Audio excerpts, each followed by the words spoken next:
Finalisons la série UV Flatten pour cette formation. Alors pour finaliser l'UV Flatten, on va prendre une tête. Donc ici, au sein de la vue, je vais créer un nœud géométrie, Tab géométrie.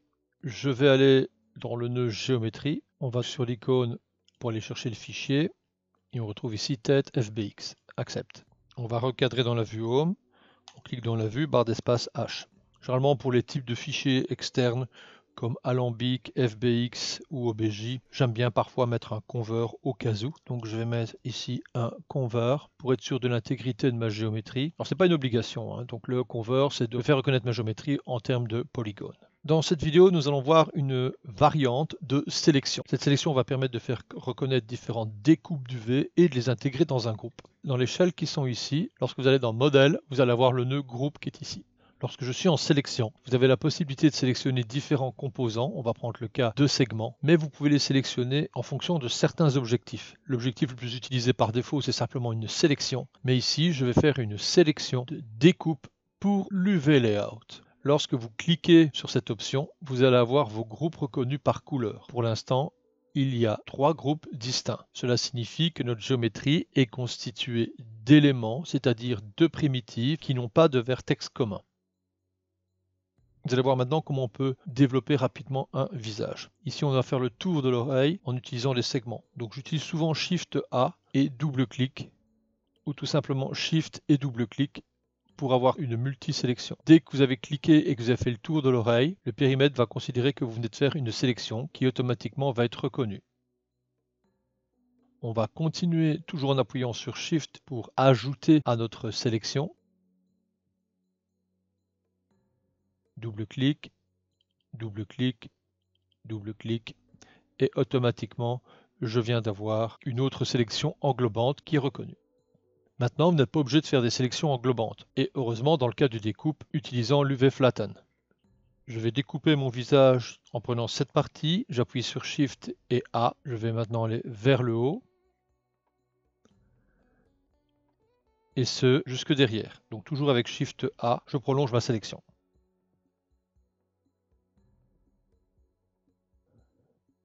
Je vais découper à partir du menton, Shift A. Voici un exemple de découpe. Je vais l'intégrer dans un premier groupe. Je clique sur le nœud groupe, automatiquement mes découpes sont reconnues dans le groupe, en utilisant le mode de sélection spécifique, c'est-à-dire Cut Geometry for UV Layout. Je vais mettre un UV Flatten, je connecte et je le valide. Évidemment, pour le voir, nous connaissons splitter l'écran et afficher l'UV Flatten.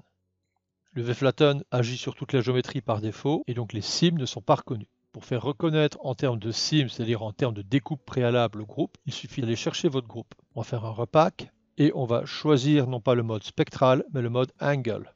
Voici ma découpe qui est reconnue. Alors ça va relativement vite. Je vais maintenant développer les yeux. Alors pour développer les yeux, je vais utiliser un système de sélection qui va s'occuper de la visibility. Donc il va me créer un nœud de visibility. Ce nœud de visibility, je vais le faire avant l'UV Flatten. Donc je clique sur le nœud groupe.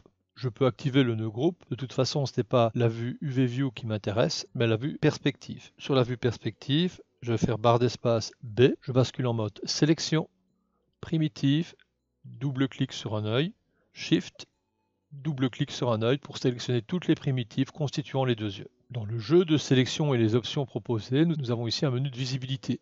Je déroule le menu de Visibility et je fais Show Only Select Primitive. Automatiquement, après le nœud sélectionné, il me met un nœud de Visibility. Je ne vois plus que les éléments qui m'intéressent. Je bascule en mode Sélection Segment, sauf que cette fois-ci, je vais refaire un Cut Geometry for UV Layout. Shift, double-clic, je viens de déterminer une zone à l'instar du tour de l'oreille, et cette zone est reconnue. Double-clic, double-clic, j'enlève avec CTRL les segments qui sont ici à l'intérieur. Je viens de faire maintenant 3 groupes. Un groupe, 2 groupes et 3 groupes. Je réitère la même opération sur l'autre œil.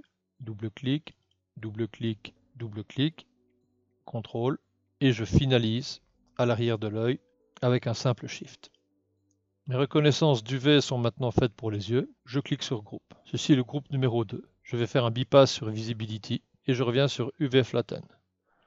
Alt B, j'active le nœud UV Flatten. Dans UV Flatten, je vais ajouter le groupe 2. Repack, j'ai maintenant la découpe de mes yeux et la reconnaissance de l'intérieur des yeux.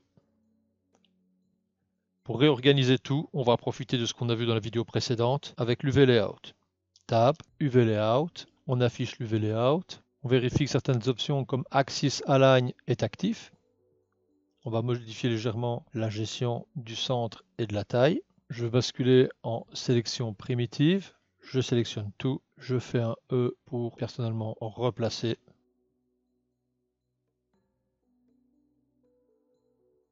L'intérieur des deux yeux auront besoin de plus de détails. Donc je vais agrandir l'intérieur des deux yeux. T pour les replacer. Pour ne plus voir ce menu, vous cliquez sur l'icône Display Group. Maintenant que mes UV sont faits, nous connaissons la suite. Je vais agrandir la vue perspective avec espace B. Vous pouvez checker dans la vue avec un UV Shader, c'est-à-dire UV Quick Shade, on l'active. Et nous voyons maintenant le placement de l'UVW.